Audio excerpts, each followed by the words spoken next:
Bueno, continuando con este seminario, ahora vamos a ver una serie de pasos un poco prácticos para el desarrollo de este tipo de metodologías de diseño, o lo que llamamos métodos de diseño.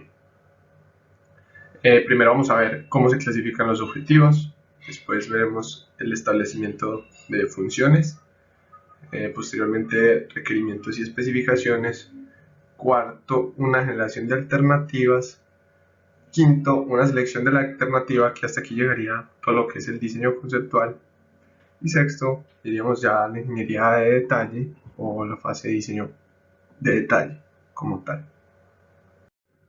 Como ya lo veíamos en la diapositiva anterior, la primera etapa consiste en clasificar los objetivos.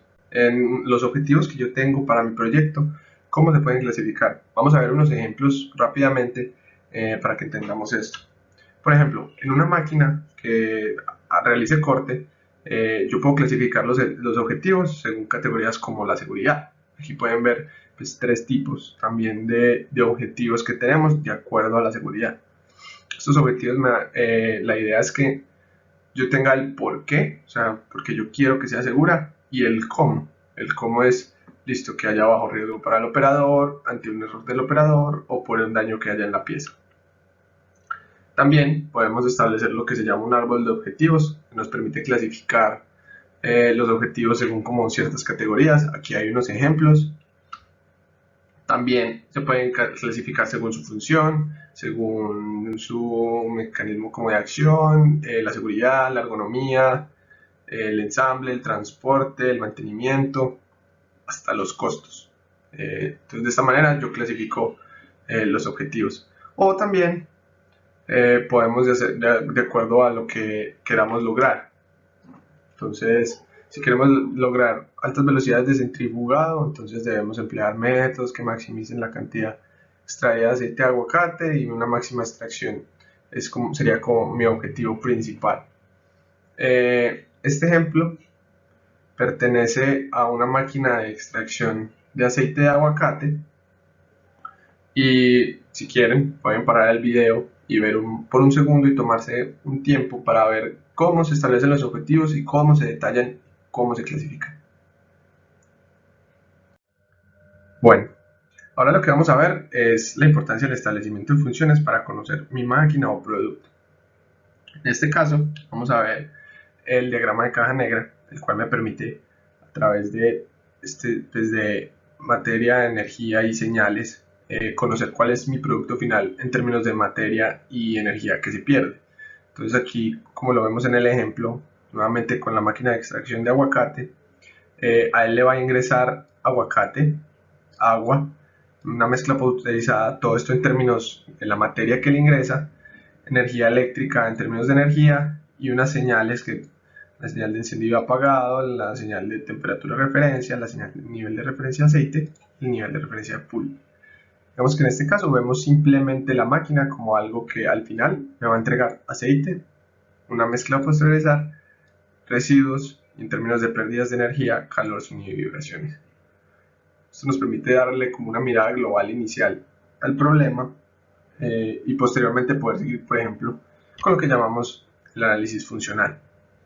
Este diagrama de análisis funcional o árbol funcional que a veces se llama, lo que me permite es ver por procesos que puede realizar la máquina cuáles son las funciones que ejecuta. Por ejemplo, alimentar, lavar y transportar, separar la pulpa, almacenar la pulpa y por último batir la pulpa para obtener, digamos, como el aceite, pues, o como la mezcla pasteurizada.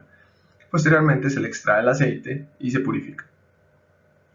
Esto, digamos que se divide en clústeres, que muchas veces se le llama clústeres, que digamos es como los sistemas principales de mi máquina. Entonces, por ejemplo, un clúster podría ser el clúster de pasteurizar y otro sería el clúster de la extracción del aceite. Por lo que entonces aquí podemos ver más claramente cómo es la interacción de la materia con la máquina. Una vez conocemos cómo es el comportamiento, el funcionamiento general de mi máquina o de mi prototipo, lo que yo esté realizando, continuamos con establecer requerimientos o especificaciones, dado sea el caso. Un requerimiento podría ser, por ejemplo, algo que viene de la normativa o del costo que yo deba cumplir. Y una especificación son las características que debe tener el producto final de acuerdo a estas mismas. ¿De dónde salen todos estos? Como ya lo mencionaba, de normativas y costos, o de, por ejemplo, cómo es la zona de montaje o construcción en donde esta se va a hacer, qué información técnica se tiene acerca del producto final, procesos de manufactura que puedan ser aplicables en la construcción de mi máquina, o solicitudes del cliente, que pueden ser los deseos o los objetivos que derivan en esto.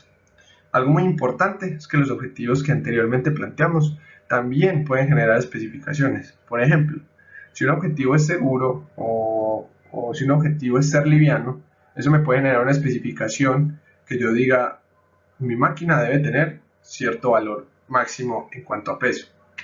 Aquí se pueden ver, si quieren pueden pausar un segundo para leer un poco más claramente cuáles pueden ser mis requerimientos.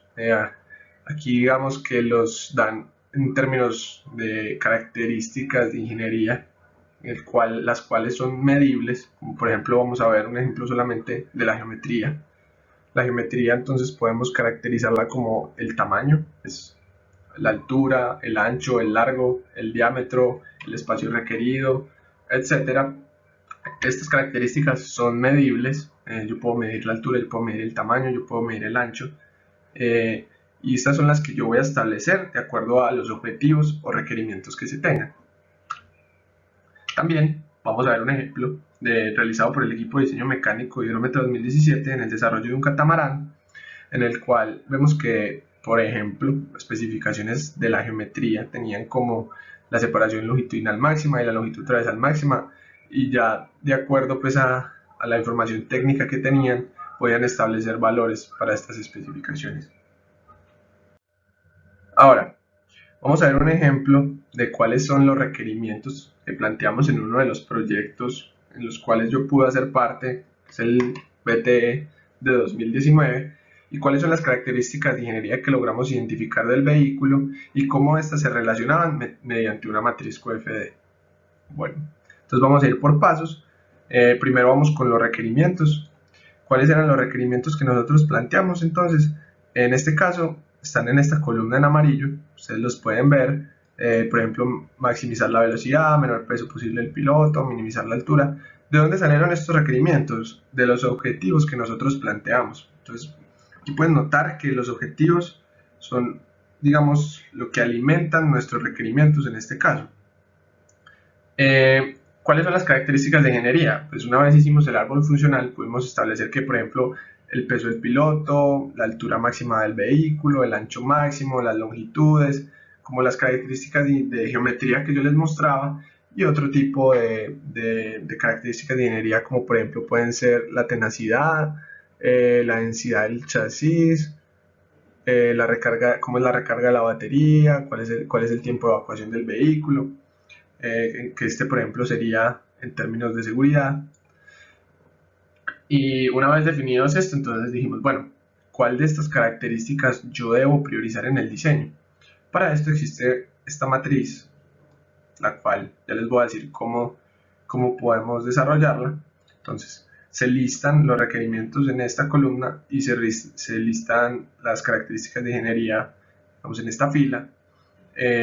Si pueden ver, todas las características de ingeniería tienen como una flecha que indicaría hacia dónde es mejor para nosotros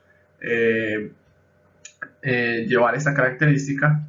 Y aquí al lado izquierdo, en la columna roja, pueden ver, digamos, una priorización de requerimientos. Entonces yo tengo de 1 a 5, donde 5 son los requerimientos que son, digamos, más prioritarios o de mayor prioridad, mejor dicho, en el diseño, y entonces se pasa a construir la matriz. ¿Cómo se construye esta matriz? Se tienen, digamos, estas casillas las cuales relacionan el requerimiento con la característica y le asignamos un valor de 0, 1, 3 o 9, donde 0 es que no se encuentran relacionadas y 9 es que se encuentran totalmente relacionadas, y 1 y 3 valores intermedios. De esta manera, pues al final, con esta priorización se pondera la matriz y se obtienen los resultados ya los vamos a ver. Por ejemplo, para nuestro caso obtuvimos que lo más importante pues, en cuanto a los objetivos y requerimientos que planteamos era disminuir el peso del piloto, disminuir la altura máxima, el ancho máximo y la longitud máxima, que al tener, digamos, menores medidas podríamos tener velocidades más altas o menor peso, y esto nos ayudaría, también nos ayuda, digamos, con la manufactura, etcétera. Entonces aquí podemos, digamos, ya identificar cuáles son las especificaciones que debe cumplir el prototipo. Listo. Una vez establecidas las características de ingeniería más importantes, algunos se preguntarán cómo le doy yo valores a estas características, pues cómo sé que son los valores correctos o cómo se establece. Para eso está el estado del arte. El estado del arte puede ser la normativa, el benchmarking, la investigación o las patentes. Por ejemplo, las patentes que se encuentran registradas al producto. Estos son los medios en los cuales yo puedo investigar todo este tipo de información, o incluso, si el problema es muy específico, puedo preguntarle a alguien que haya estado en un problema parecido o ya lo haya solucionado. Porque como dice esta frase, seguramente el problema que ya tienes ahora, alguien más en alguna otra parte del mundo ya lo solucionó.